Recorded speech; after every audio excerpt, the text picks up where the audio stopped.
Imran Khan briefing دے رہے ہیں۔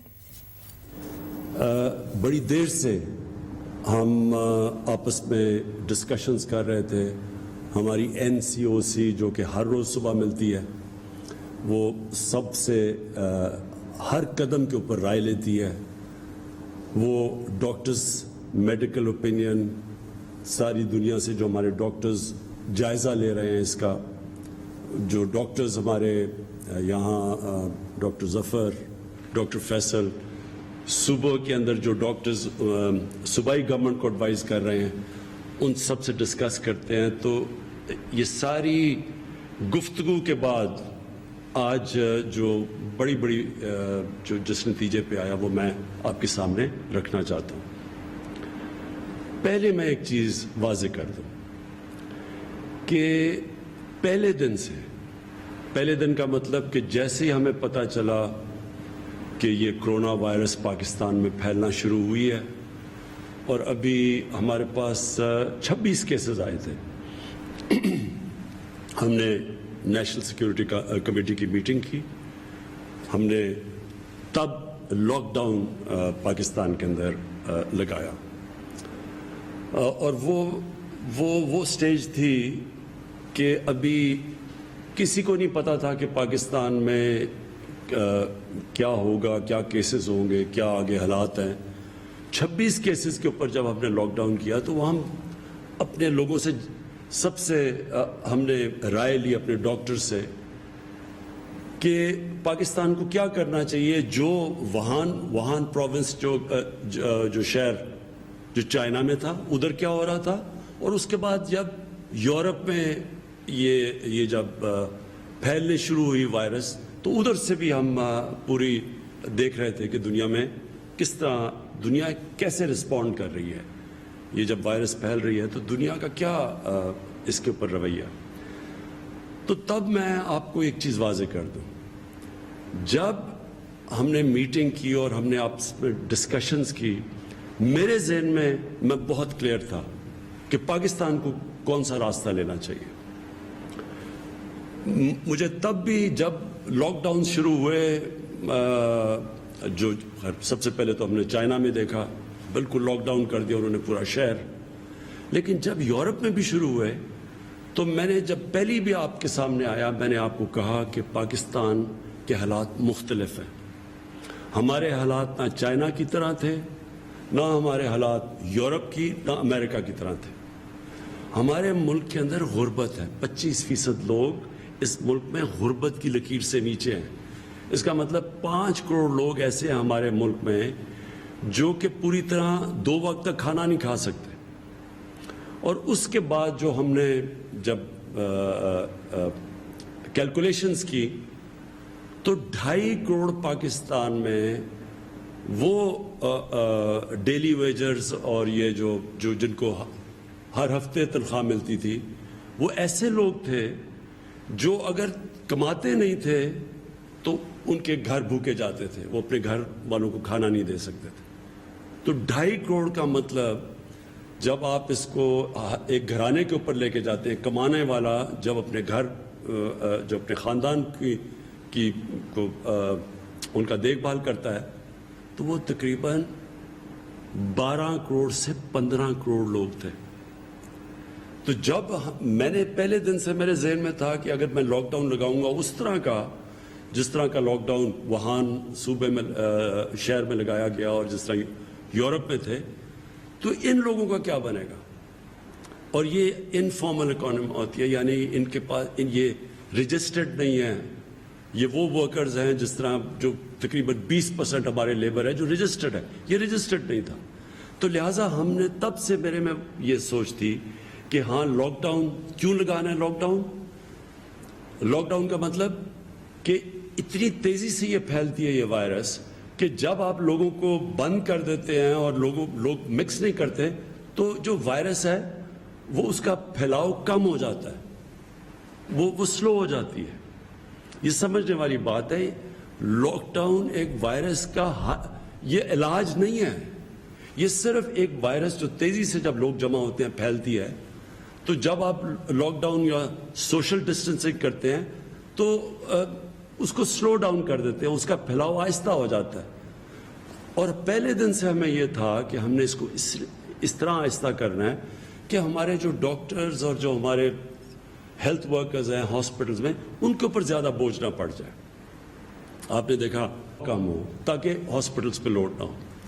لیکن دوسری طرف ہمیں یہ دیکھنا تھا کہ جب آپ لاک ڈاؤن کرتے ہیں تو یہ دیہڑی دار, یہ جو غریب طبقہ ہے, اس کا کیا بنے گا؟ دیکھیں, لاک ڈاؤن ایک ڈیفنس میں گھر, میرے گھر میں عمران خان رہ رہا ہے بنی گالا میں, کوئی E7 میں رہ رہا ہے, کوئی یعنی آرام سے ان کے لیے لاک ڈاؤن کا مختلف اثرات ہیں. وہ اور طرح دیکھتے ہیں لاک ڈاؤن کو. اور ایک ملک میں جو کچی آبادیاں ہیں, مثلا کراچی میں 30-35% لوگ کچی آبادیوں میں رہتے ہیں, ان کے اوپر لاک ڈاؤن کا کیا اثر ہونا تھا. تو یہ دو مختلف چیزیں تھیں. ایک طرف ہمارے پاس پیسے والے لوگ تھے, ان کا آپ نے دیکھا رویہ مختلف تھا لاک ڈاؤن کو. بہت سارے شور مچا رہے تھے کہ لاک ڈاؤن کرو, دیکھو یورپ میں بھی لاک ڈاؤن ہو گیا. لیکن دوسری طرف یہ جو ہمارا غریب طبقہ اور جو ان محلوں میں رہتا تھا, جو 6-6, 7-7, 10-10 لوگ ایک کمرے میں فیملیز رہتی تھیں, جو کہ چھابڑی والا جو جس سے کمائی کر کے گھر بچوں کا پیٹ پالنا ہے, جو ٹیکسی ڈرائیور, رکشہ ڈرائیور, دہاڑی دار, یہ سارے لوگوں کا ایک بالکل مختلف رویہ. تو اب میں ایک پرائم منسٹر دو طرف دیکھ رہا تھا. ایک طرف وائرس کو روکنا ہے, دوسری طرف یہ لوگوں کو جو بھوک اور افلاس اور جو حالات تھے ان گھروں میں, ان کو بھی دیکھنا ہے. اگر جو میں چاہتا تھا ہو تو وہ اس طرح کا لاک ڈاؤن نہیں تھا جو کہ ہو گیا پاکستان میں. اور ہوا کیوں؟ 18th امینڈمنٹ ہے, صوبوں کے پاس اختیارات تھے, وہ صوبے خود دیکھ رہے تھے, ان کو پریشر تھا. ہر جگہ ڈاکٹرز ایک چیز کہتے تھے, پیسے والے لوگ ایک چیز کہتے تھے, اور دوسری طرف ایک نیچے سے ایک طبقہ تھا لیکن جس کی آواز نہیں تھی. آپ کو پتہ ہے ہمارا جو ابھی بھی جو طبقہ جو بڑی تکلیف میں ہے, یہ جو ہمارے 3 مہینے گزرے ہیں, ان کی آواز نہیں ہے, لوگ ان کو سن نہیں سکتے, وہ جا نہیں سکتے. ان کے پاس تو ہو سکتا ہے فونز نہ ہو کہ اپنی وہ برے حالات ٹیلی فون کے اوپر کر کے وہ لوگوں تک پہنچائیں.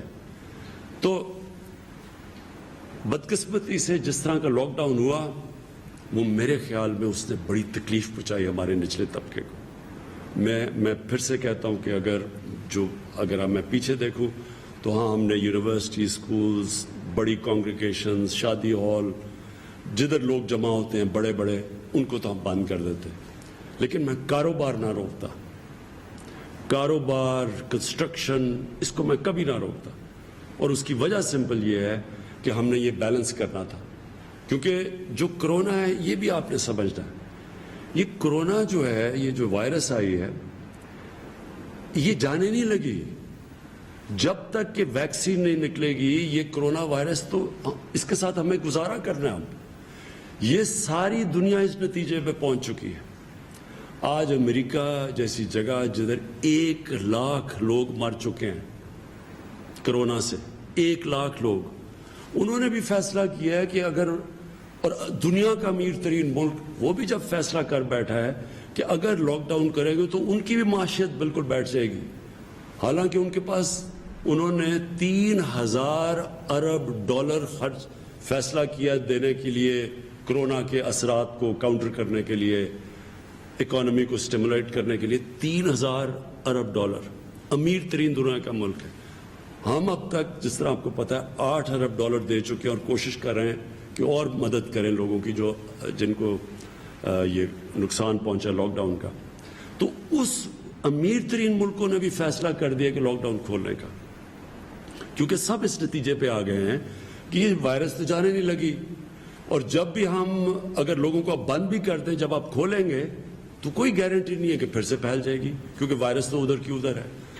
اور کئی جگہ ہوا, ساؤتھ کوریا میں پھر سے پھیل گئی جو پہلے بند ہو گئی تھی, پھر سنگاپور میں انہوں نے بند کیا, رکی, پھر تھوڑی پھیل گئی. تو جو آج آپ کو میں بات کہنا چاہتا ہوں وہ یہ کہ دیکھیں وائرس نے پھیلنا ہے, وائرس پھیلے گی. یہ جو ہمارے اموات بڑھ رہے ہیں، یہ میں آپ کو پہلے دن کہہ دیا تھا، جب بھی میں نے آپ کو کہا تھا کہ یہ پھیلے گی، یہ بڑھیں گے. ہم نے اب کیا کرنا ہے؟ دیکھیں، اگر ہم نے کامیابی سے اس کے ساتھ گزارا کرنا ہے تو یہ ذمہ داری عوام کی ہے. جتنی عوام احتیاط کرے گی ہم بہتر اس کے ساتھ گزارا کر سکیں گے. اگر لوگوں نے یہ سمجھا کہ جی لاک ڈاؤن کھلا ہے تو ویسی زندگی گزارنی شروع ہو جاؤ جو لاک ڈاؤن سے پہلے تھی، ہم اپنا نقصان کریں گے. ہم نقصان کیسے کریں گے کہ اگر ہمیں بند کرنے پڑے مثلا مخصوص علاقے جدھر تیزی سے پھیل رہی ہے تو ادھر کاروبار ختم ہو جائے گا، لوگوں کو نقصان ہوگا. اس لیے میں آپ سب سے آج درخواست کرتا ہوں کہ ہم یہ جو ایس او پیز دے رہے ہیں، آج جو ہم نے فیصلہ کیا ایک نیگیٹو نکالی، یعنی کہ صرف وہ شعبے جو ہم نے بند کرنے ہیں باقی ہم نے کھول دیے ہیں، لیکن جو ہم سمجھتے ہیں کہ جدھر خطرہ زیادہ وہ ابھی بھی ہم نے بند رکھے ہوئے ہیں، وہ انشاءاللہ آپ کے سامنے شام کو سارے وہ دے دی جائے گی آپ کو وہ لسٹ کون سی ہے. جس میں جو ٹورزم ہے اس کے اوپر صرف فیصلہ ہو رہا ہے، کیونکہ ہمارے خیال میں ٹورزم کو اس لیے کھولنا چاہیے کہ وہ علاقے جدھر ٹورزم صرف 3-4 مہینے ہوتے ہیں گرمیوں کے، جدھر لوگ ان کا روزگار ٹورزم کی وجہ سے ہوتا ہے، اگر وہ ہم نے یہ 2-3-4 مہینے چلے گئے اس کے لاک ڈاؤن کے اندر جو ایریاز ہم نے بند کیے ہوئے ہیں، تو وہ لوگوں کو اس کے بعد سردیوں میں تو کوئی آمدنی نہیں ہوتی، تو اور ان علاقوں میں غربت ہو جائے گی. تو اس کے اندر گلگت بلتستان اور پختونخوا دونوں گورنمنٹ سے فیصلہ کیا آپس میں مل کے ایس او پیز طے کریں گے تاکہ وہ ٹورزم کو بھی اجازت دیں. تو میری آپ سے سب سے التجا ہے، اپیل ہے کہ دیکھیں، آپ کو ذمہ داری لینی پڑے گی. ہمیں ایک ذمہ دار قوم بننا پڑے گا اگر ہم نے غربت بھی لوگوں کو غربت سے بچانا ہے، اور دوسری طرف اس کا سلو ڈاؤن کرنا ہے. یہ جو وبا پھیل رہی ہے یہ آہستہ آہستہ پھیلے. اگر آہستہ آہستہ پھیلے گی تو ہمارے ہسپتالوں پہ پریشر نہیں پڑے گا، اور وہ پریشر نہیں پڑے گا تو انشاءاللہ ہمیں امید یہ ہے کہ یہ پیک کر کے نیچے جانا شروع ہو جائے گی اور ہمارا معاشرہ بھی اس کے برے اثرات سے بچ جائے گا. میں آپ کو صرف مثال دینا چاہتا ہوں ہندوستان کا. جس طرح میں آپ کو کہہ رہا تھا، میں پہلے دن سے کہہ رہا تھا کہ ہمیں کیونکہ اپنے غریب طبقے کا دھیان رکھنا چاہیے، تو ہمیں اس طرح کا لاک ڈاؤن نہیں لگانا چاہیے جو کہ یورپ اور چائنا اور امریکہ کے کئی علاقوں میں لگا. اب ہندوستان میں دیکھیں، انہوں نے پورا لاک ڈاؤن کر دیا. آج اس کے اثرات دیکھیں کہ جو بیچارے ان کے غریب مزدوروں پہ جو شہروں میں کام کرتے تھے، ایک دم لاک ڈاؤن کر دیا. وہ بیچارے پیدل کتنے میل چل رہے ہیں، اس میں کتنے لوگ بیچارے مرے. کوئی تھک کے ٹرین کی پٹڑی پر سوئے، وہاں وہ جو لوگ مرے، جو اس سے غربت پھیلی ہے. اور اس کے باوجود پھر بھی کرونا وائرس پھیل رہی ہے. پھر بھی آج ممبئی کے اندر ان کے اسپتال بھر گئے ہیں، ہمارے سے زیادہ وہاں لوگ مر گئے ہیں. یعنی وہ پھیل رہی ہے اور وہ مجبور ہو گئے ہندوستان کہ وہ بھی اپنا لاک ڈاؤن کھولے، کیونکہ وہ بھی برداشت نہیں. انہوں نے وہاں سب سے بڑا مسئلہ بنا ہوا ہے کہ لاک ڈاؤن کے جو اثرات ہیں اس سے جو غربت پھیل رہی ہے، جو ان کی بزنس ہے، جو ان کی معاشیت، جو آگے اس کے اثرات ہیں، تو یہ کوئی بھی نہیں برداشت کر سکتا. اب جو میں دوسری جس بات کے اوپر آنا چاہتا ہوں وہ یہ، اور میں یہ آپ کو پھر سے کہہ دوں کہ ایس او پیز، یعنی کہ جو ان شرائط کے اوپر ہم چیزیں کھولیں گے، اپنے ملک کی خاطر، اپنے غریب لوگوں کی خاطر آپ اس کے اوپر ضرور عمل کریں. ہمارے اس وقت 2 چیزیں نظر آ رہی ہیں کہ ایک طرف پیسے والے لوگ ہیں وہ عمل کر رہے ہیں، جو بڑے بڑے گھروں میں رہ رہے ہیں وہ لوگ عمل بھی کر رہے ہیں اور سوشل ڈسٹنسنگ بھی کر رہے ہیں، لیکن جو عام آدمی ہیں وہ بالکل اس کا مختلف رویہ ہے.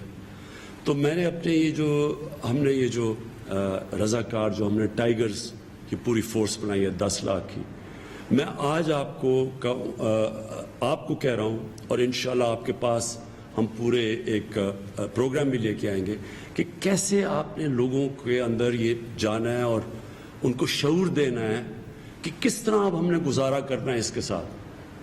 ہم بند نہیں کر سکتے لوگوں کو، لیکن ہم کیسے اس کا اگر اس کے ساتھ رہنا ہے تو ہم نے گزارا کیسے کرنا ہے. تو انشاءاللہ ہم والنٹیئر فورس کو استعمال کریں گے. ایڈمنسٹریشن تو کام کر ہی رہی ہے, ہماری پولیس کر رہی ہے, لیکن ان کے اوپر بہت زیادہ بوجھ پڑ چکا ہے, ہماری ایڈمنسٹریشن پہ بھی اور پولیس پہ بھی. اور یہ سال تو ہمیں جس طرح ساری دنیا فیصلہ کر بیٹھی ہے کہ کم از کم اس سال تو ہمیں گزارا کرنا پڑے گا اس وائرس کے ساتھ.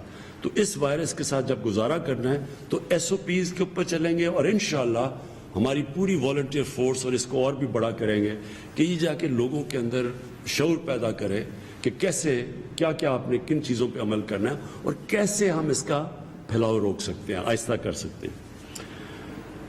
اس کے بعد میں خاص طور پہ اپنی جو ہمارے ہیلتھ ورکرز ہیں, اپنے ڈاکٹرز, اپنی نرسز, میں آپ سے صرف 2-3 منٹ بات کرنا چاہتا ہوں. دیکھیں, سب سے پہلے تو میں آپ کو یقین دلاتا ہوں کہ پہلے دن سے مجھے آپ کی فکر تھی. جیسے ہی میں دیکھ رہا تھا کہ جو پریشر پڑا پہلے ووہان کے اندر ڈاکٹرز اور نرسز کے اوپر, جس طرح کی انہوں نے قربانیاں دیں, اور پھر ہم اٹلی میں خاص طور پہ, آج میری اٹالین پرائم منسٹر سے بھی بات ہوئی تو وہ بھی مجھے بتا رہے تھے کہ کس طرح کا پریشر ان کے ہیلتھ ورکرز کے اوپر پڑا. تو ہمیں تو تب ہی پتہ چل گیا تھا کہ ہمارے جو فرنٹ لائن لوگ ہیں جنہوں نے جہاد لڑنی ہے وہ ہمارے ڈاکٹرز اور نرسز ہیں.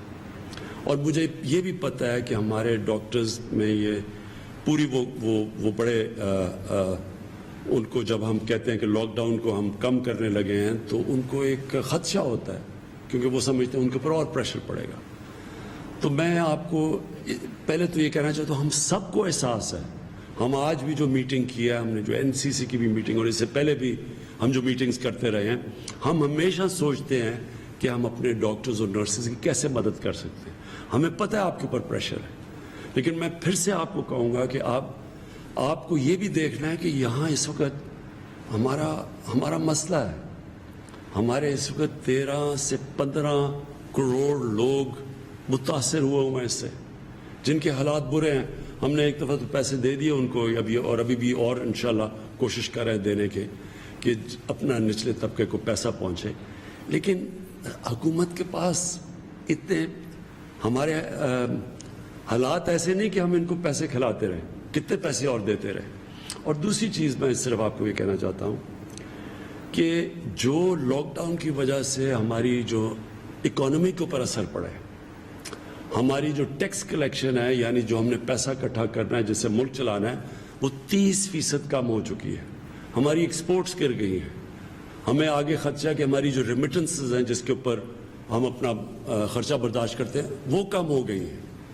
ہماری جو انویسٹمنٹ ہے اس وقت ساری دنیا میں جو حالات ہیں وہ رک گئی ہے جو انویسٹمنٹ تھی.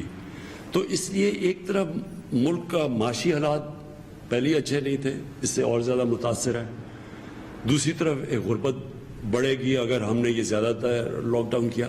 تو اس کے بیچ میں ہم نے یہ بڑا مشکل راستہ ہے جو ہم نے لیا ہوا ہے. تو مجھے پتہ ہے, میں آپ کو پھر سے کہتا ہوں, آپ سب کا ہمیں احساس ہے, گورنمنٹ کا ہے, سب فکر کرتے ہیں آپ کی ہر قسم کی مدد کرنے کے لیے تیار ہیں. لیکن یہ آپ نہ سمجھیں کہ ہم یہ لاک ڈاؤن کھول رہے ہیں اور ہمیں اس چیز کا احساس نہیں کہ آپ کے اوپر کتنا پریشر پڑ رہا ہے. تو میں آپ سے انشاءاللہ میٹنگز بھی میں نے فیصلہ کیا ہے, ڈاکٹرز کی ایسوسیشن سے میٹنگ بھی کروں گا, کیسے مزید ہم آپ کی اور مدد کر سکتے ہیں. لیکن میں صرف آپ سے یہ چاہتا ہوں کہ آپ کو سمجھنا چاہیے ہم کن حالات کا سامنا کر رہے ہیں. اور پھر جو ہمارے اوورسیز پاکستانی ہیں, اس وقت جو مجھے سب سے زیادہ فکر ہے وہ ہے ہمارے مزدور جو پھنسے ہوئے ہیں, خاص طور پہ دبئی میں, سعودی عربیہ میں, یورپ میں بھی پھنسے ہوئے ہیں. ہمیں پتہ ہے اٹلی میں بھی ہیں جو یہاں محنت کش جاتے ہیں کام کرنے پہ. یہ وہ لوگ ہیں جن کی محنت کے اوپر ہمارا ملک چلتا ہے, ان کی ریمیٹنسز کے اوپر ہمارا ملک چلتا ہے. آپ کے لیے میں یہ کہنا چاہتا ہوں کہ ہر میٹنگ میں ہم سوچتے ہیں کہ آپ کو ہم کیسے واپس لے کے آئیں. راستے میں کیا رکاوٹ آئی ہوئی ہے؟ وہ رکاوٹ یہ ہے کہ جو شروع میں ہمارے پاس کیسز آئے وہ سب باہر سے کیسز آئے, بلکہ 80%, 90% باہر سے کیسز آئے. کیونکہ باہر سے کیسز آئے تو یہاں یہ ہو گیا کہ جو بھی باہر سے لوگ آئیں ان کو ہم چیک کر کے اسکرین کر کے تو آنے دیں. تو اب ظاہر ہے کہ اتنی ہمارے پاس